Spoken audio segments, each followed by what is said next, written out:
Hi, I'm Addie Walker, and this is my final for Humanities for Mrs Narrell's class.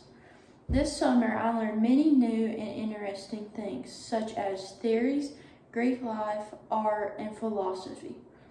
If you would have told me I'd be taking a summer class and that I'd actually enjoy it, I'd tell you you're crazy. But I did, and I would do it again. So what is humanities? The definition is those branches of knowledge that concern themselves with human beings and their culture, or with analytic and critical methods of inquiry derived from an appreciation of human values and of the unique ability of the human spirit to express themselves. This is a long definition, but what I got out of it is humanity touches on certain topics like philosophy, art, religion, foreign languages, poetry, and so much more. I think humanities is a very interesting and open-minded study. I believe you have to be open and learn about topics that you're not necessarily comfortable in to know the culture or different religions. So, what was my favorite thing I learned about? My favorite thing I learned about was art. I love art and love creating art, and I'm often learning and observing it. So being able to learn more about ancient art from all over the world is quite enjoyable for me. We went over many different pieces of art this semester, all through every chapter, but here are my favorites. The Buckingham Palace. A lot of people know the Buckingham Palace from the royal family, but the Buckingham Palace is located in London. It was built in 1703 for the Buckingham Duke. Since then, it's been owned for 150 more years by King George III. This castle is used as a private residence for Queen Charlotte and became known for being the Queen's house. It's currently being redone, and they're spending, I read it was $500 million. That's a lot of money just to redo it. But it will be finished in 2027. 2027. I'm still in 2020 COVID.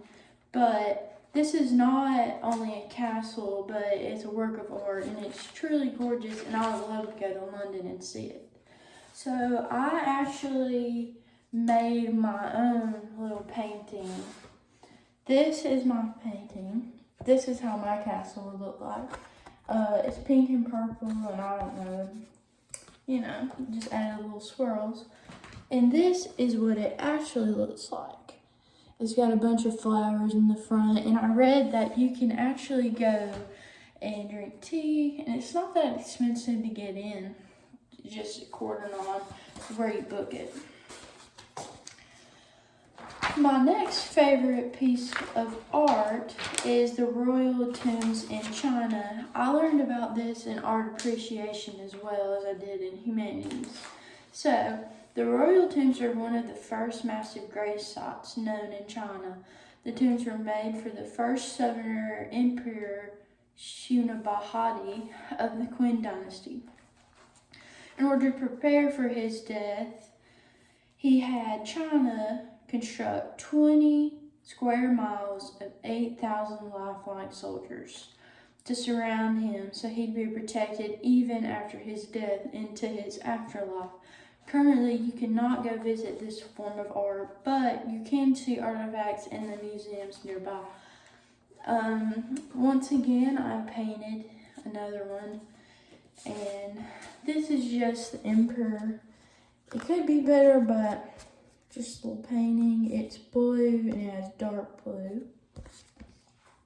And this is what it looks like if you went and visited it, if you could right now. See all those lifelike, and to my knowledge, they all look the same, but I think that's pretty cool, but it's a little spooky. And lastly, my favorite is Facile Painting Homage to His Lord by Matthew Paris. This is my favorite because I'm a Christian and I think it does a good representation of how we surrender ourselves to the Lord and get saved and go to heaven. So this painting shows a soldier and his horse by his side, kneeling down with hands open. What is he doing, you might ask? He was surrendering himself to the Lord. The Lord accepted this surrender and showed the acceptance by bounding his hands together. This painting was made by thousands of metal links joined individually, kind of like how you would see in a night costume or what they would wear. It's about the same how in real life and in the painting. This is my favorite because it focuses on the soldier surrendering himself to God. The artist makes this known by only allowing the soldier to have color, which he was bluish, and I think this is just a great Christian art piece. So this is my last painting. It's a little knight with little pink at the top, and this is what it looks like if you saw the painting in real life. So as you can see, he's holding out his hands to the Lord, and when it comes together, that's when Jesus allowed it in his horse. And see, like I was saying, it's only blue because the focus is on him. So overall, that's my final presentation. I hope you like it and I have enjoyed your class. Thank you.